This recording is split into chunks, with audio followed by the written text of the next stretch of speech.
जवाहर नवोदय विद्यालय प्रवेश परीक्षा 2022 कक्षा 6। देखिए बच्चों, ये परीक्षण पुस्तिका है। इसमें देखिए यहाँ आपको रोल नंबर फिल करना है ना। और यहाँ पे आएगा परीक्षार्थी का नाम। तो आपका जो भी नाम है यहाँ आप बड़े अक्षरों में अच्छे से लिख दोगे। और परीक्षार्थी के हस्ताक्षर, यहाँ पे आपको हस्ताक्षर करना है। अधिकतम अंक देखिए 100 है। और परीक्षार्थियों के लिए सामान्य निर्देश कुछ दिए हुए, ठीक है। तो आपको ये सारे निर्देश ध्यान से पढ़ना है ना। और इसके बाद में आपको नीचे का भी खंड ब अच्छे से पढ़ना है, ठीक है।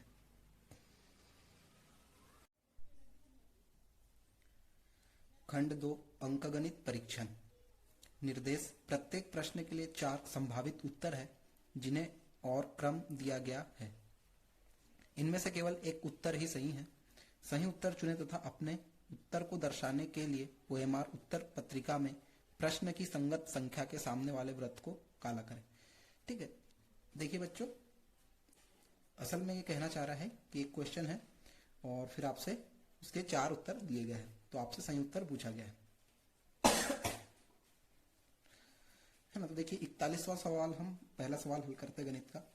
निम्न में से कौन सी संख्या न्यूनतम है ना। तो देखो बच्चों, आपको यहाँ पे लॉजिक लगाना है कि सबसे छोटी संख्या क्या हो सकती है। देखिए 8 तो है ही सबसे पहले, शुरू में सारी संख्याओं में 8 है, ठीक है। हम इकाई की तरफ से काउंट करते हैं। इकाई, दहाई, सैकड़ा, हजार, 10,000, मतलब 80,000 के लगभग ये संख्या है ना। तो 80,000 के पास में एकदम कौन सी है। देखो 80,000 ये 80 हो गई, ठीक है। 80,088 मतलब इससे ये बड़ी हो गई। 80,880 मतलब ये वाली संख्या इससे बड़ी हो गई। और 80,808 मतलब ये वाली संख्या इससे छोटी है। देखिए सबसे छोटी संख्या कौन सी हो जाएंगी इसमें, 80,080 है ना। तो आप यहाँ पर ऑप्शन ए टिक कर देंगे, ठीक है। उसी तरह से हम अगला सवाल देखते हैं। 5, 2, 1, 4, 3 से बनने वाली सबसे छोटी सम संख्या क्या है। देखिए इसमें सबसे छोटी संख्या क्या है, अगर हम देखें तो 1। अगर मैं किसी संख्या की शुरुआत 1 से कर दूं तो सबसे छोटी संख्या मिलेंगी हमें, बिल्कुल। देखिए अब ऑप्शन हमें 2 ही मिल रहे हैं, एक एक वाले, तो ये दोनों हट जाएंगे, ये दोनों गलत हो गए, ठीक है। तो 1 के बाद में फिर उससे बड़ी कौन सी संख्या है, 2 है ना। तो देखिए 1 और 2, तो ऑप्शन आपका यहाँ पे डी सही हो जाएगा, ठीक है। अगला देखते हैं। देखिए 50 तक की सभी संख्याओं का योग क्या होगा। देखिए अगला सवाल, 50 तक की सभी संख्याओं का योग क्या होगा। तो देखिए इस तरह के सवालों में बच्चों आपको एक फार्मूला याद रखना है, n into n plus 1 divide by 2।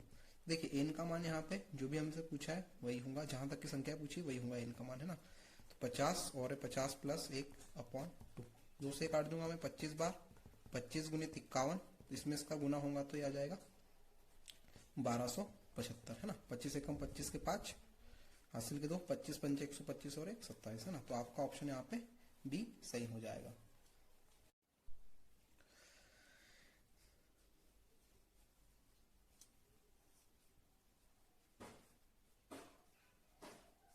देखिए बच्चों, 5 घंटियां 10 सेकेंड, 12 सेकेंड, 15 सेकेंड, 20 सेकेंड और 30 सेकेंड के अंतराल पर बजती है। यदि उन्हें एक साथ बजाकर छोड़ दिया जाए तो फिर पुनः वे एक साथ कितनी देर बाद बजेंगी। देखिए यहाँ पे आपको इन तरह के सवालों में एलसीएम लेना होता है। देखिए 10, 12, 15 और 20, 30 का हम एलसीएम लेंगे, है ना। देखिए एक तो परंपरागत तरीका होता है एलसीएम का, और यहाँ पे मैं आपको शॉर्टकट बताने वाला हूँ, है ना। देखिए हम सबसे पहले 10 को लिखेंगे, 2 गुने 5 तो हमारा 10 आ गया। उसी तरह 12 बनाने के लिए हमें क्या चाहिए, 6 दूनी 12 चाहिए। तो देखिए 2 है बट 6 नहीं है, तो 6 को लिख लेंगे हम 2 गुने 3, है ना। तो अब देखिए 10 भी आ गया, 12 भी आ गया, 15 चाहिए। तो देखिए 15 इसी में छुपा हुआ है, 5 गुने 3 15, 5 गुने 3 15। 20 देखिए 5 गुने 4 20, 20 भी इसी में है। और 5 3 15 दूनी 30, देखिए 30 भी इसी में है ना। तो हम कह सकते हैं कि यही एलसीएम हो गया हमारा, है ना। तो इसको गुना कर लिए सिंपली, 5 दूनी 10 और 3 दूनी 6, तो 10 गुनी 6 हो जाएगा 60। तो 60 सेकंड मतलब 1 मिनट बाद घंटियां फिर से एक साथ बजेंगे। ऑप्शन आपका ए सही हो जाएगा। देखिए बच्चों, क्वेश्चन नंबर हम 45 देखते हैं। निम्न से आरोही क्रम का व्यंजक है। देखिए 2 क्रम होते हैं, एक तो आरोही होता है और एक अवरोही होता है। देखिए बच्चों, आरोही क्रम मतलब छोटी संख्या से हम बड़ी संख्या की ओर जाएंगे, है ना। और अवरोही में होता है बड़ी से छोटी की ओर चलेंगे, ठीक है। तो हमें ये जो ऑप्शन दिए हैं, देखिए हम सबसे पहले यहाँ पे लिख लेंगे 2/5। तो मैं इसमें भाग देकर के इसका दशमलव रूप निकाल लूंगा, है ना। तो देखिए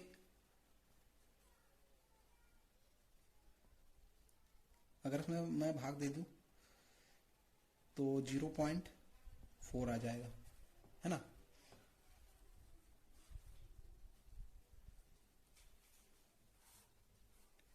और अगर अगला देखें हम 2/3, तो यहाँ पे आ जाएगा 0 पॉइंट, यहाँ 20 बन जाएंगे, 3×6 = 18, है ना। तो ये आ गया। और अगला अगर देखें हम 7/9, तो इसमें मैं 0 लगा लूंगा, 0.9 × 6 = 54 होता है ना, 9×7 = 63, है ना। तो 0.7 आ गया। इसी तरह से अगला अगर मैं देख लूँ तो 8/9, तो क्या हो जाएगा यहाँ पे 9×7 = 63, 9×8 = 72, है ना। 9×9 = 81।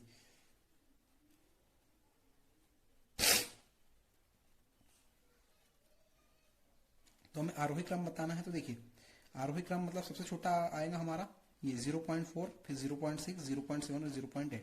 तो यहाँ पर हमारा ए ऑप्शन सही हो जाएगा। देखिए बच्चों 46वां सवाल, यदि सीता एक पुस्तक का 1/5 भाग सुबह तथा 2/5 भाग शाम को पढ़ती है तो अभी कितना भाग पढ़ना बचा है। देखिए यहाँ पे जो 1/5 है और 2/5 है, तो जो भी बटे में है इनका हम इसको टोटल मान लेंगे, है ना।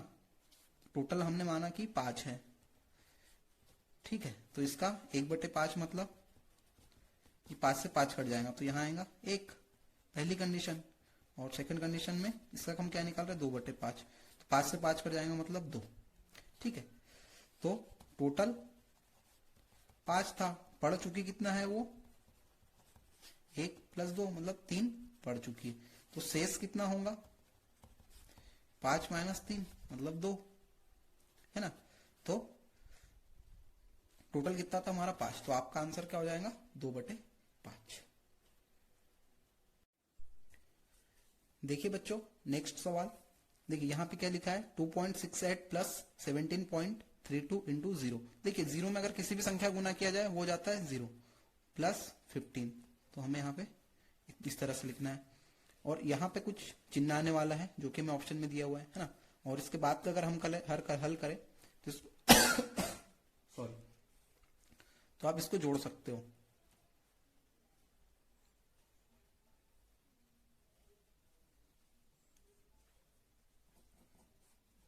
है ना। तो अगर हम इसे यहाँ पे जोड़ ले, देखो बच्चों 8 2 10 का 0, 7 3 10 का 0, हासिल का 1, 27 28 और 30, ठीक है। तो यहाँ पे आ रहा है, यहाँ देखिए यहाँ पे आ रहा है 30 × 10 - 200, है ना। तो इसमें अगर मैं गुना करूँ तो ये 300 हो जाएगा -200, मतलब यहाँ आपको 100 मिल रहा है, ठीक है। तो देखिए ये इधर 15 है, तो यहाँ से क्या हो जाएगा, देखिए अगर हम ऑप्शन देखिए ए, तो यहाँ से ग्रेटर, तो ग्रेटर 15 100 से बड़ा है क्या, नहीं, तो ये हो जाएगा गलत। इस तरह आएगा लेस सॉरी 15 देखिए 100 से छोटा है, तो आपका ऑप्शन यहाँ पे बी आ जाएगा ना। इक्वल भी नहीं आ सकता और इनमें से कोई नहीं, तो ऑप्शन है आपका यहाँ पे बी। देखिए बच्चों नेक्स्ट सवाल हमारे पास 48। देखिए 18 को 44 से गुना करो और गुणनफल में 243 जोड़ दो, अब कुल संख्या 15 से भाग दो तो प्राप्त उत्तर क्या होगा। देखिए हमें कुछ नहीं करना, सिंपल जो का है वही करना है। 18 को हमने 44 से गुना किया, देखिए बच्चों 18 का आप टेबल पढ़ सकते हो, 18 का 18 36 18 चौके 72 2 7, 18 चौक 72 और 7 कितने होते हैं 79, ठीक है। प्लस क्या करने के लिए कह रहा हमें 2 4 3 आपको जोड़ना है, तो 3 2 5 9 4 13 8 इतना, है ना। और हमको अब क्या कह रहा है 15 से डिवाइड करने के लिए, तो देखिए 15 × 6 = 90, है ना। तो ये 13 135 बचेगा ना, तो 15 9 135। ठीक है, तो यहाँ आपका ऑप्शन बी सही हो जाएगा। देखिए बच्चों 49 सवाल क्या है हमारा, 0.6 इंटू 0.6 इंटू 0.6 का निकटतम मान बताइए, है ना। तो देखिए आप सिंपली क्या कर सकते हो, यहाँ पे इनका गुना कर सकते हो, पॉइंट पे हटा सकते हैं आप, है ना। तो 10 नीचे आ जाएगा। तो देखिए 6 से 36 और 216 हो जाएगा, अपॉन में देखिए आपको यही आंसर मिल गया ना, 216 यही है। दशमलव का आपको चिंता नहीं करना है, या आप अगर चाहे तो ऐसा लगा सकते हैं ना। ठीक है, तो दशमलव यहाँ पे आ जाए 0 पॉइंट इतना, तो आपका ऑप्शन यहाँ पे बी सही हो जाएगा। देखिए दोस्तों 50वां सवाल हमारे पास है, 12 तथा 16 के सर्वनिष्ठ गुणनखंड है। देखिए 12 को हम सबसे पहले लिख लेंगे, 12 को क्या लिख सकता मैं 2 गुणित 6, तो 6 को क्या लिख सकते 2 गुणित 3। ठीक है, इसी तरह 16 को लिख लेंगे बच्चों हम 2 गुणित 2 4 दूनी 8 दूनी 16। ठीक है, तो सर्वनिष्ठ देखिए 2 एक बार इसमें भी आ रहा है, एक बार इसमें भी आ रहा है ना, बाकी कुछ भी कॉमन नहीं है।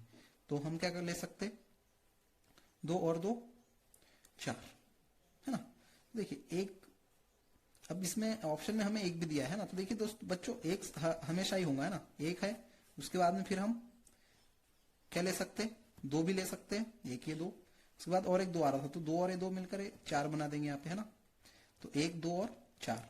ठीक है, एक भी इसमें आएगा, एक भी इसमें है, 2 इसमें है, बिल्कुल है, 2 इसमें भी है, 4 4 देखिए इसमें भी है, बिल्कुल इसमें भी है, इसके अलावा कोई भी और कॉमन नहीं है, है ना। तो आपका ऑप्शन यहाँ पे